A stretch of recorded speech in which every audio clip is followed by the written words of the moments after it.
welcome to today's genealogy program. I'm Jessica Ashton from the Royal Gorge Regional Museum and History Center, and we are here at City Hall in Canyon City. Today, we are going to be learning from our presenter, Terri Meeks, about how to use National Park Service history to learn more about our own genealogy. And I think that's all I have for now. I do have a few announcements at the end, but as always, if you think of any comments, questions throughout the presentation, go ahead and drop the comments in the chat feature, and we will address them at the end of the program. Thank you for being here. Terri. Good morning, and thank you for joining us this morning. So we're going to dive right into the National Park Service. Where did this idea originate? The people had been exploring the West. The government had sent military cartographers to explore the West, but there wasn't an idea of saving any of this property until George Catlin came along. He was originally a lawyer, but he turned to art, and he enjoyed painting. And he actually made 5 trips to the American West, mostly in the Dakotas, during the 1830 to 1836 time period. He eventually had visited some 50 Native American tribes, and he documented them and their lifestyle. And he felt that it was very important to protect their lifestyle, their heritage, as well as the land. So he was concerned about the impact of the westward expansion. This was the beginning of the expansion. And he was concerned that wildlife, wilderness might be destroyed, as well as the Indian civilization. So he decided that he would document some of this, what he had seen. Here is one of the paintings that he did. And he actually, when he returned to Washington, he actually set up an exhibit of all of his paintings from the West that was widely received. He was trying to raise money. He wanted to sell his paintings, but that kind of fell short. So he actually went to Europe and South America and toured both of those areas, trying to get interest and sell his paintings. The idea, when he did show his paintings in Washington, D.C., it did catch on. And people did kind of adopt the idea. They wanted to protect some of this great land. They wanted to create a magnificent park, a nation's park containing man and beast in all the wild and freshness of their nature's beauty. And this did catch on with Congress. Now, this is some 30 years later, but Congress finally donated the Yosemite Valley to California. It had been federal land, but they gave it to the state for preservation as a state park.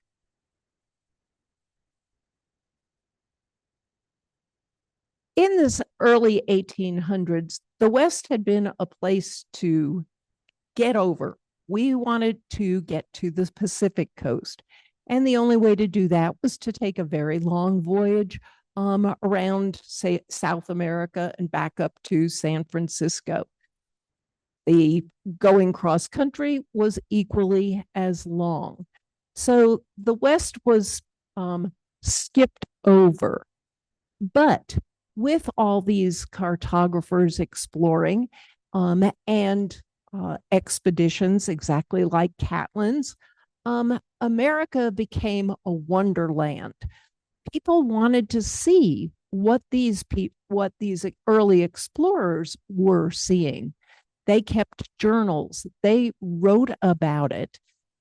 They publicized it. So people wanted to see this. They had seen the paintings, and by the late 1850s to 1860s, there were photographs from these areas. So they wanted to see this unspoiled wilderness before it disappeared.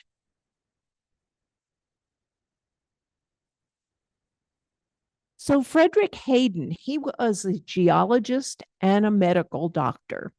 And in 1867, he was appointed as head of the U.S. Geological Survey. He too had embarked on several journeys to the West from 1867 to 1870. He had made several journeys to the extreme West, where Hayden had gone simply to the Plains states. We are now moving further west. The Homestead Act came about in 1862. So people were moving into the Plains states. The Continental Railroad was going to be finished. It had started and it would be finished in 1869. So people were exploring this area. Hayden was recruited to look at the natural resources along that route that the railroad would follow. Construction had started, but it was not completed yet. So he was sent to explore this particular area. Here is Mr. Hayden.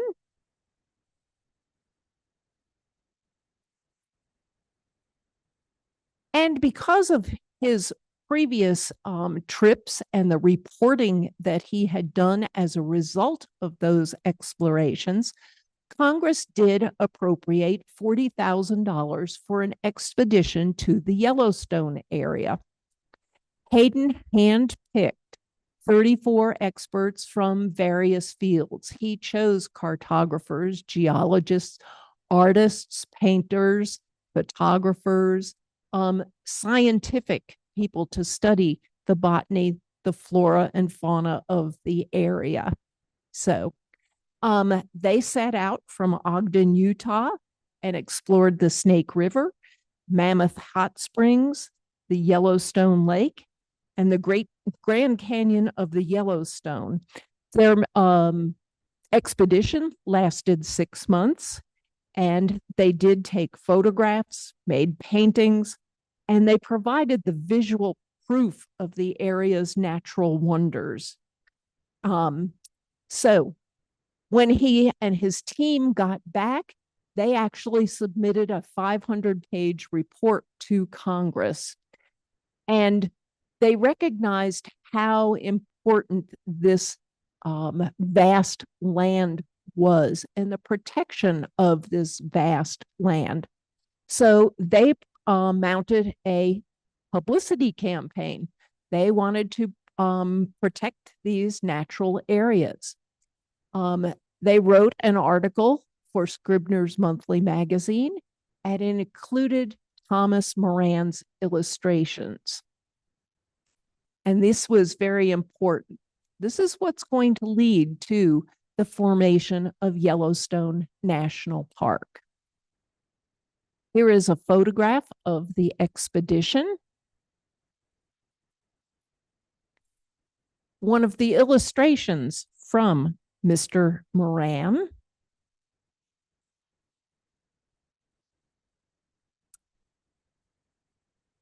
In order to sway Congress to their way of thinking, they actually gathered up all the photographs that William Henry Jackson had taken, and they created a photo album, which they presented to Congress so that each one of the congressmen could see what they had seen. And this led to the formation of the Yellowstone National Park in March 1st of 1872. They stipulated that no state government would receive or manage the park, and it was in under the land was under the custody of the Department of the Interior. Here is Mr. Jackson with his camera.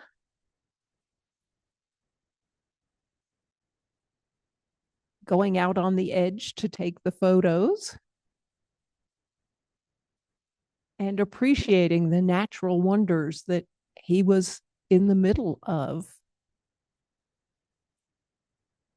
And here is the actual act from the 42nd Congress to create the Yellowstone National Park.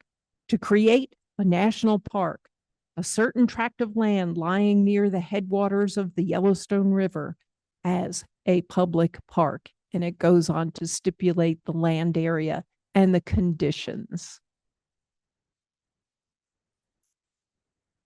Because this park was created, it created a movement to have more parks. They did want to preserve the nature, but at the same time, they wanted to promote tourism in the area. So with that, it took another 18 years or so, but we see the formation of Sequoia, Yosemite, Mount Rainier, and Crater Lake pretty early on. By 1906, we have the Antiquities Act, and this authorized presidents to recognize historic and prehistoric structures or objects, and they wanted those to be preserved also, but these were going to be national monuments. So in 1906, we have Devil's Tower, we have Mesa Verde falling under the central government system. Teddy Roosevelt, during his administration, which was at this time, created 18 national monuments and 5 national parks. This is the Roosevelt Arch, which welcomes you to Yellowstone National Park. And what's really interesting about it is it only took 6 months to construct, from February to August of 1903. And it was to give visitors, they were arriving by train and by stagecoach at this time, and he wanted a grand welcome for them, grand entrance to the park. Written across the top is for the benefit and enjoyment of the people. And the designer of the structure is unknown. There are 2 suggestions as to who might have done it, but it does remain a mystery to this day. The arch monument was not originally intended for Roosevelt, but he was present in Yellowstone when the arch was being built, and he requested that he be able to speak at the dedication, and he did, and it's been known as the Roosevelt Arch ever since. The title on this slide is a little bit of a misnomer. The National Park System did not exist at this particular time, but we find that people were flocking to explore these new areas, and with that, they had come potentially cross country. Where were they going to stay? So we see the development of a whole bunch of hotels or housing areas for the visitors that were coming to these national parks and monuments. When the park system was formed, automobiles were to be allowed.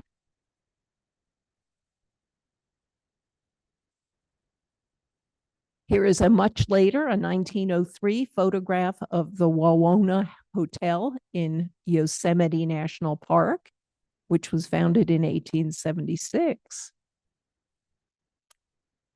And we have the Hot Springs National Park in Arkansas, the world's sanitarium in 1875. This is really interesting. People flocked for the waters at the hot springs. And originally, when they got there, they just they camped out. They were in tents. And it was when businessmen discovered this hot destination that they started building structures in wood.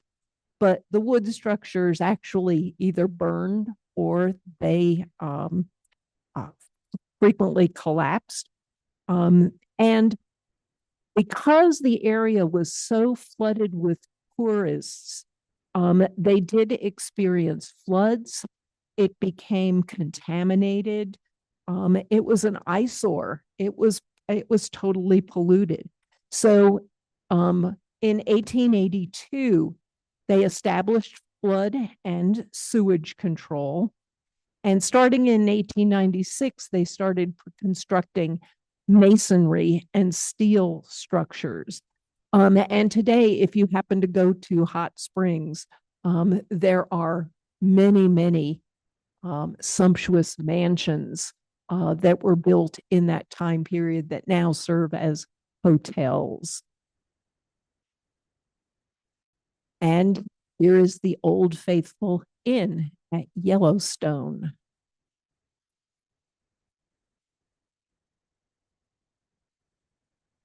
They recognized also that some of the battlefields and other military installations also needed to be protected.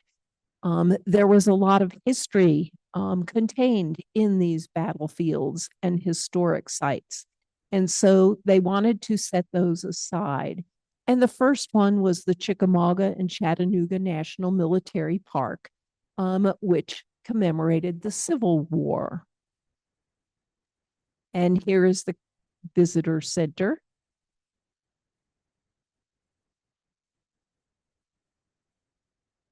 So we're developing these many parks and these monuments, but who's managing all of this? Is there any management or coordination? So in 1916, the Interior Department was responsible for 14 of the national parks and 21 of the monuments, but there was no organization to manage them. The U.S. Army, the military personnel were manning Yellowstone and many of the California parks. They developed roads and buildings. They enforced any regulations that had been established. And they served the visiting public. They guided people and helped them in various ways. But there was no central organization to any of this. There were at other parks outside of California, there were civilian employees who guided and did the best they could. The national monuments, they had virtually no one, no personnel to guide or instruct them. You just visited. There was no central administration, no coordinated supervision. And if there were any policies, there was no policy guidance. So the parks became vulnerable to, I labeled it competing interests. People needed water, especially in the West. Farmers and ranchers wanted water for irrigation. And they wanted dams to control the water flow. So, and all of these fell as part of the park system. They had a lot of water. We want to use it.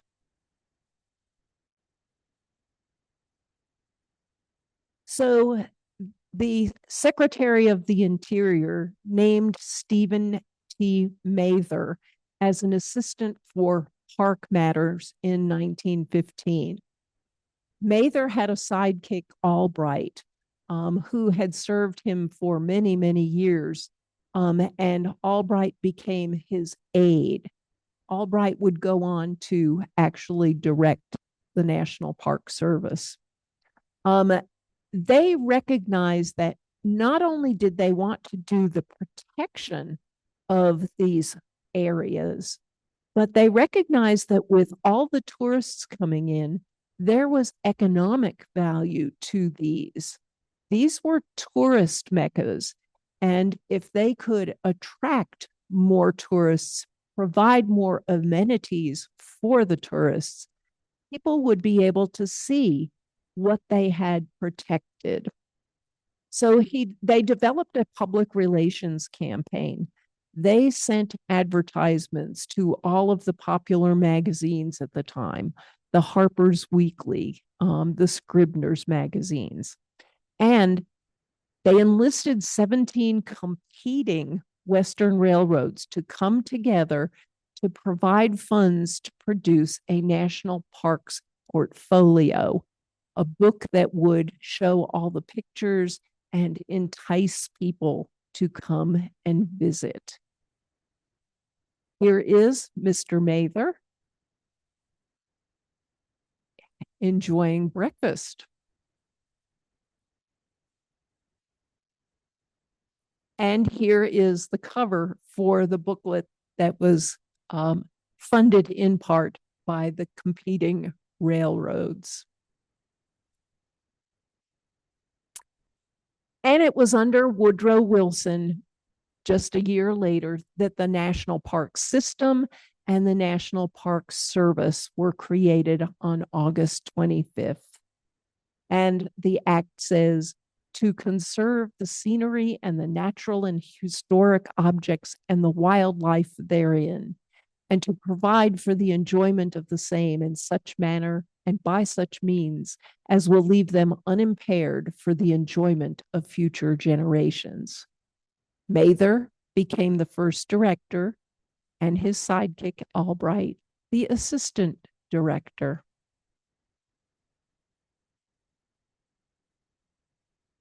With the National Park System being formed, they soon recognized that most of the parks were in the West, and most of the public land had been in the West, so the formation of the parks was very easy. Acadia National Park was the only park east of the Mississippi, and they realized that while there had been a great expansion to the West, the vast majority of the population still lived in the East. And they wanted to make available to the people of the East some of their sites, protect their sites and their historic battlefields, monuments, etc. So they realized that they needed to benefit a larger population in the East. And since Congress representation, especially in the House, was larger from the eastern states, they wanted to maximize that congressional support. So they had to expand their system eastward. So in 1926, Congress authorized the Shenandoah, Great Smoky Mountains, and Mammoth Cave parks. This was their greatest opportunity. These were the easy areas for them to acquire. They were not public land, so the states had to they had to donate the land to the Department of the Interior and the National Park Service. During the Depression, Albright had been the assistant director, and in the 13 years he had moved through the system, but he was transferred back to the National Park Service. And the War Department, they added Eastern monuments to the system. They had Fort Sumter, actually, um, St. Augustine, Florida, and the Cabrillo National Monument. So they were incorporated into the park and monument system. During Roosevelt's administration, more than 50 parks were added. 15 Forest Service monuments. It was surprising to me that the Grand Canyon is considered a monument rather than a park. Also, the Capitol, Washington, D.C., the monuments there, the Washington Monument, Lincoln Memorial, and the White House came under the National Park Service.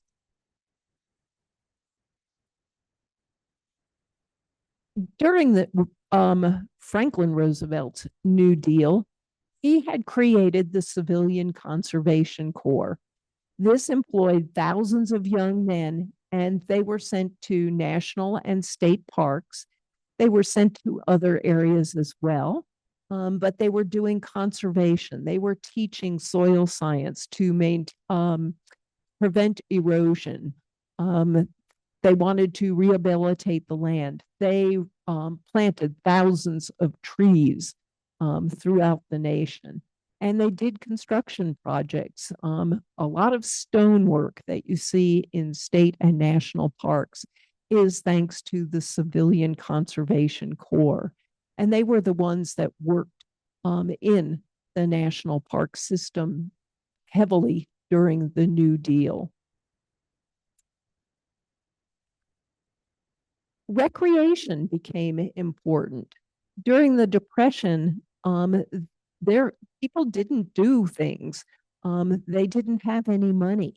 So they specified recreation areas, the Blue Ridge Parkway, Natchez Trace Parkway. Blue Ridge, you could do hiking and it didn't cost you anything. They were designated also as scenic motoring areas.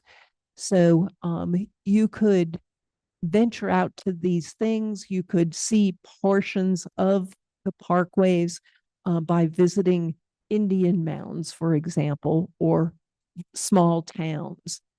They developed Lake Mead and Cape Hatteras National Seashore as water park areas. Here is a map of the Blue Ridge Parkway. It sits high above the land below, but it goes from Virginia through North Carolina to Tennessee. And there are many things to see and do. Many people hike these areas. The Natchez Trace Parkway from Nashville to Natchez, Mississippi. Many historic Indian mounds, Civil War battlefields, a lot of things to stop and see. We have actually driven the Natchez Trace Parkway. It takes days. During World War II, the Park Service had to defend their parks because they were rich in natural resources, and the war effort, the war industries that were needed to support the war effort. They turned to the national parks, and the parks had to protect their timber assets, their grazing or their land assets, the mining. They wanted to prevent mining. It's really interesting to see that scrap metal dealers looked at the historic cannon that we're in and wanted to melt them down.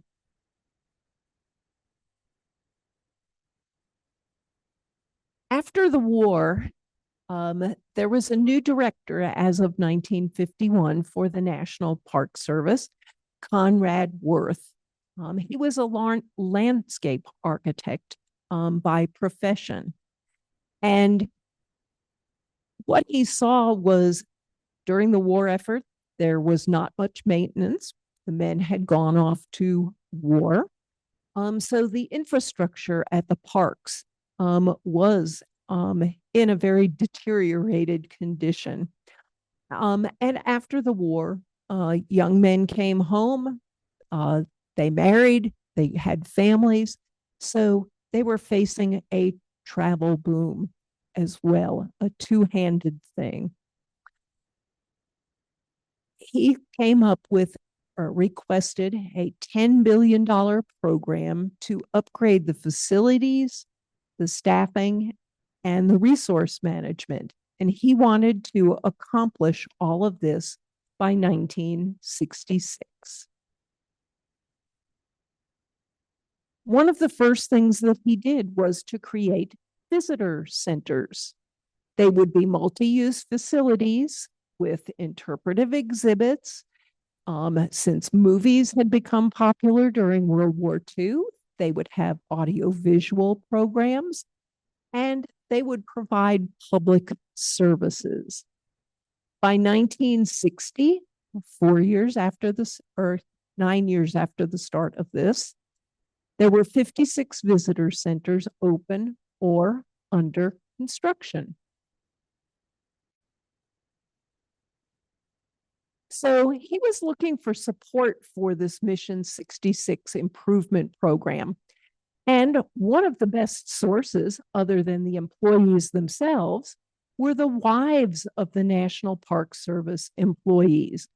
They lived, for in the most part, on the national parks or near the national parks.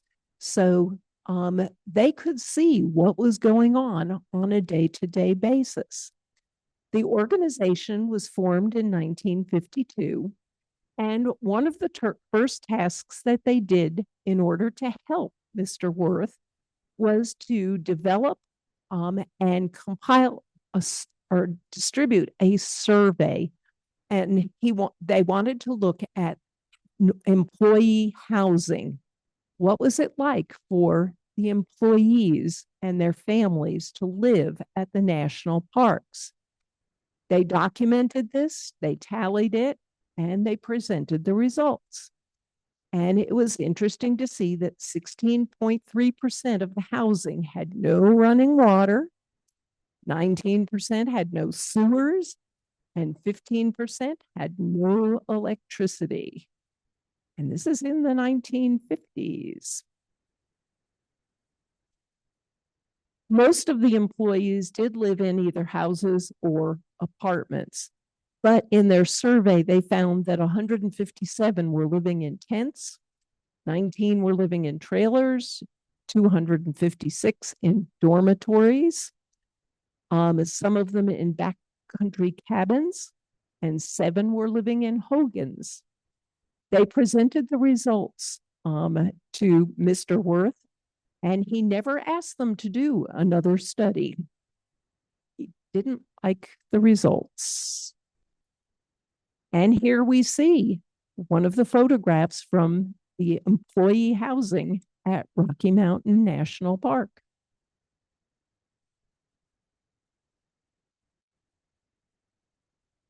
They developed handbooks for each of the areas where their husbands or where they were serving. And they did orientation booklets for the various things that might be available in their park for climbing, for example, or camping, etc. So they supported the National Park Service Employees and Alumni Association. They gave scholarships each year. And in 1967, they began to produce newsletters that they would trade among the National Park Service parks and monuments so that other people would know what was going on and the improvements or other things that were going on in their particular area. They were asked to participate and assist in the centennial celebration of Yellowstone. And in 1977, they had a name change and just became the National Park Women. Mission 66 did achieve a lot. The Park Service expanded. They diverted funds and staff to new areas. As new parks were named, they moved people around. Congress added more than 50 parks during that particular time, but that overall it did fall short of its goals. In the 1960s, people realized that the ecology movement was just getting started. They needed to, as Mr. Leonard Leopold says, maintain or recreate the condition that prevailed when the area was first visited by the white man.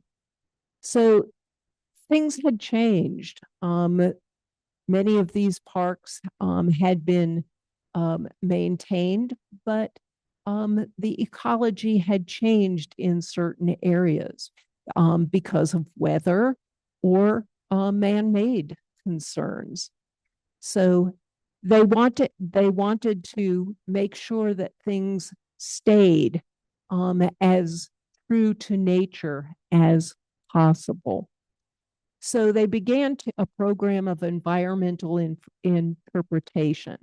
They wanted relationships within the ecology. Is there a balance between the flora and the fauna in these areas? They developed special programs, educational programs that were focused on environmental and ecological programs. They developed living history programs. They created new types of parks, riverways, rocks and dunes, the Appalachian Trail, the Gateway and Golden Gate National Recreation Area near the Golden Gate Bridge. So as of 1999, 379 areas in nearly every state had come under this ecology program. There is a charitable organization for national parks, the National Park Foundation, which was founded in 1967. And it generates private support for the national parks. People can donate.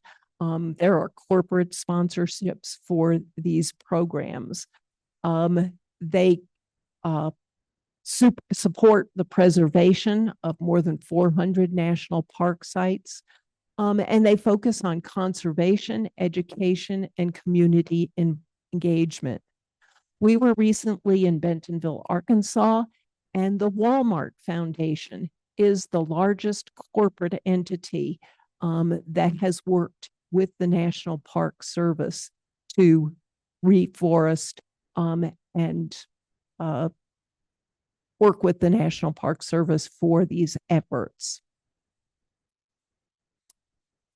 In terms of conservation and preservation, they work to protect the landscapes. They want to protect the habitat for the animals, and of course, the cultural and historical sites. They have education programs, community engagement programs, lectures, that type of thing. And they do provide grants for people to come and work in these areas.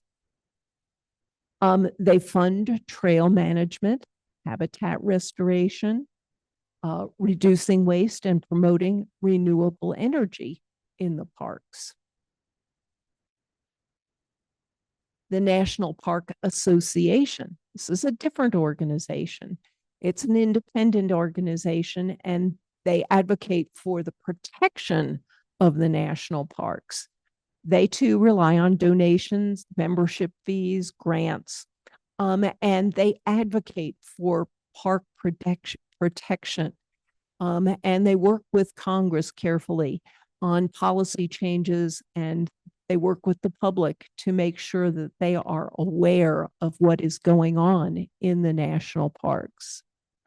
They work to ensure that the national parks are protected for generations.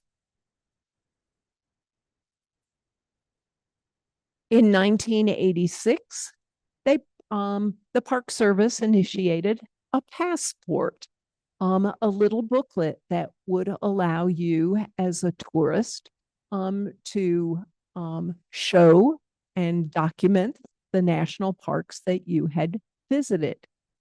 It was initiated by an independent organization, the Eastern National Parks Association, and it allows visitors to get stamps at each one of the parks. So the stamps do include the park name, the location, and the date that you are actually visiting. And both the books and the stamps are available at visitor centers and at ranger stations. Here's the cover of the passport and one of the pages where you get the stamps. In the beginning of the booklet, it is arranged by region of the country, and it lists all the national parks, monuments, etc., in those areas, and gives a very, very brief history of the particular park.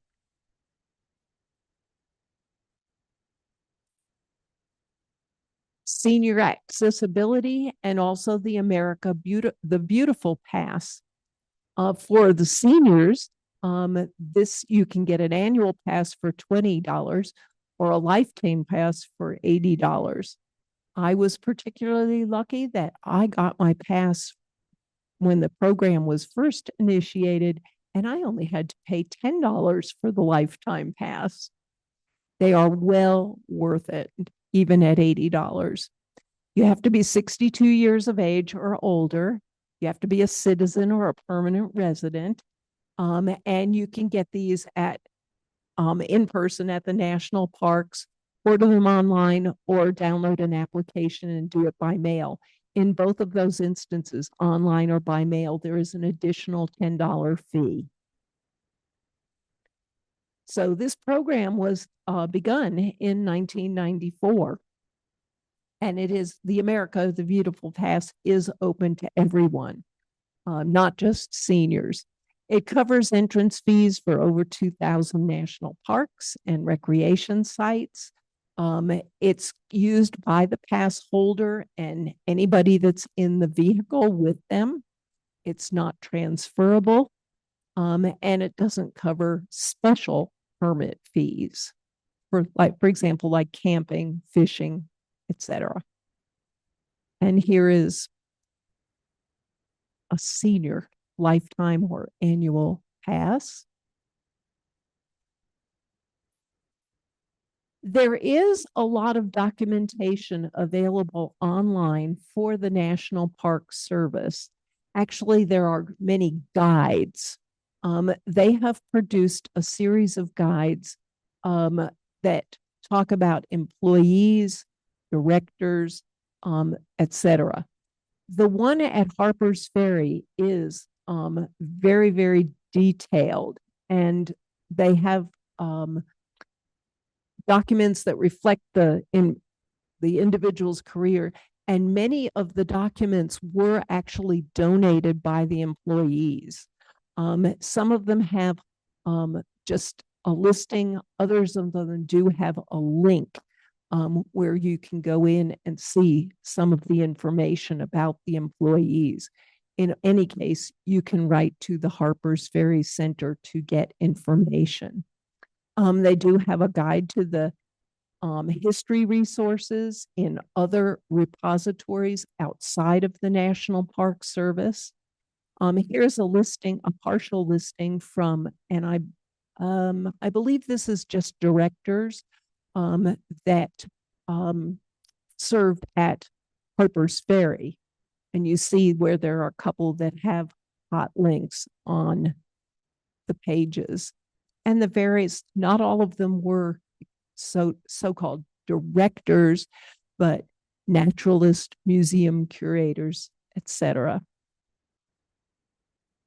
Mr. Connolly donated all of his papers. You cannot see them online, but you can make an appointment or email, send for information. Here is a listing from that guide that is online, showing some of the documentation that might be available. There are also files for the National Park Service director working files, or they have an oral history collection. There is a guide to the National Park Service Women's Organization, and they do have also a guide for the history collection finding aids. So if you have someone that served in the National Park Service in any way, there are several ways to potentially request information.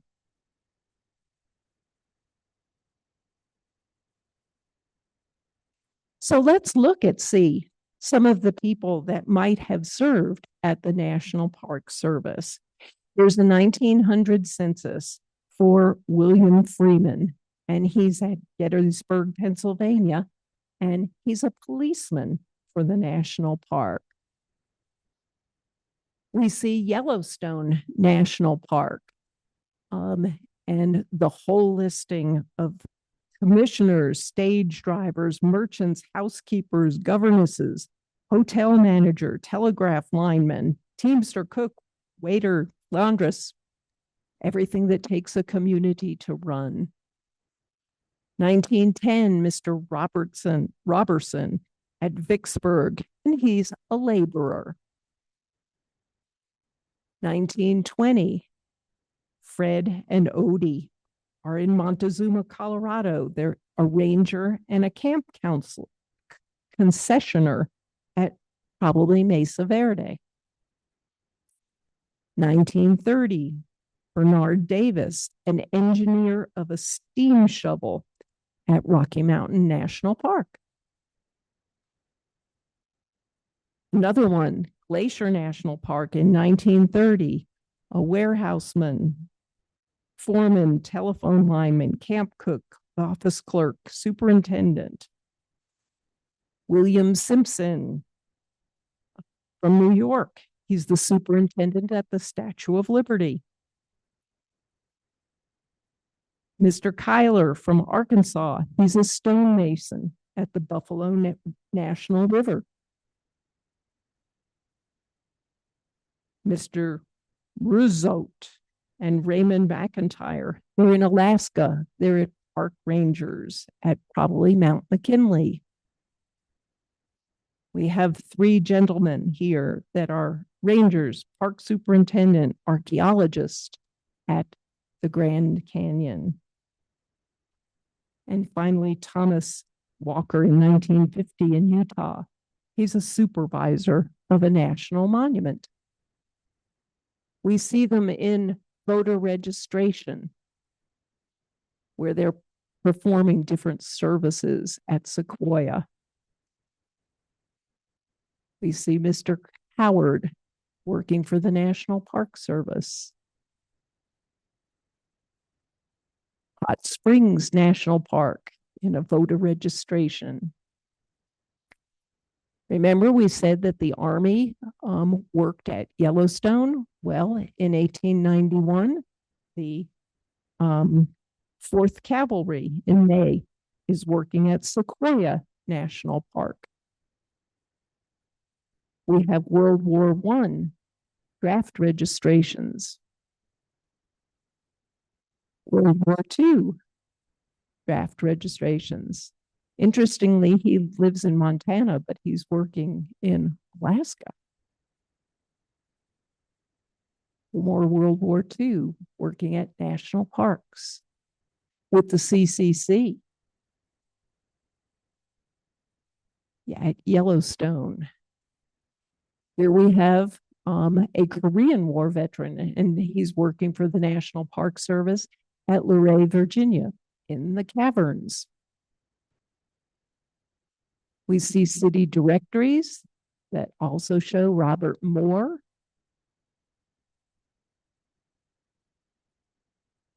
Joseph Abril, working at Cabrillo National Monument. And newspaper articles. 2 troops of cavalry are stationed at Yellowstone National Park. The duties of the soldiers are to prevent poaching. Other newspaper articles that talk about or that have representatives from national parks working. These people are actually lobbying for Valley Forge to be a national park. And we do see that in the early 1900s. Here's another newspaper article from 1904, the Atlanta Constitution. And they are lobbying to get their particular area designated as a national park. We have 3 million visitors in 1927.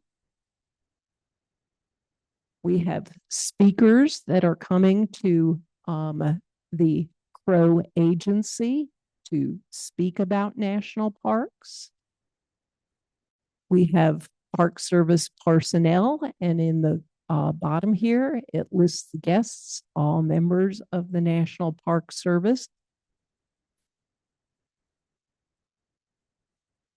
And we see the same thing. Present are these people that work at the National Park Service.